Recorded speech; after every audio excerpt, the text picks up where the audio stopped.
À la société ISP, le torchon brûle entre les temporaires et la direction générale depuis quelques jours. On se retrouve ici aujourd'hui pour un sit-in, sinon un mouvement d'humeur, avec certaines personnes de la population, sinon principalement les temporaires de Batanga, du site Batanga, employés par la société ISP, sinon sous couvert de la maison mère Perenco. Donc aujourd'hui, nous observons une certaine maltraitance, et cela depuis un bon moment.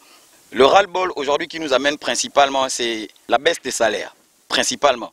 Le mauvais traitement et la baisse des salaires qui voit aujourd'hui notre mouvement, qui aujourd'hui nous amène même à dire qu'on ne veut plus de ISP. Pourquoi? Parce que à chaque fois, l'on veut arranger des choses, on nous envoie souvent des personnes qui, elles, nous traitent de manière abominable, si je peux dire ça comme ça, passez-moi l'expression, et qu'aujourd'hui, on en a vraiment marre. Si on veut que le PDG soit là aujourd'hui, c'est pour qu'il s'attelle des problèmes que nous subissons. Donc c'est ce qu'on attend principalement. ISP est comme un père ici, là, sur la contrée. Mais un père est censé nourrir ses enfants, est censé leur assurer un avenir. Mais ce que nous ne voulons pas et ce que nous constatons, c'est que ISP n'assure pas notre avenir ici, là, dans la contrée.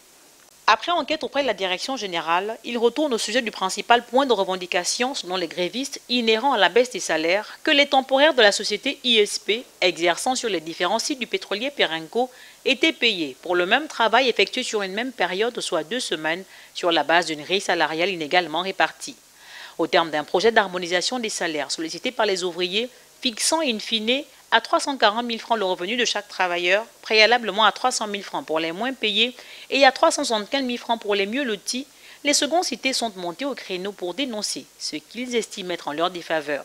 Selon eux, il aurait tout simplement fallu que la société plafonnât les salaires à 375 000 francs CFA.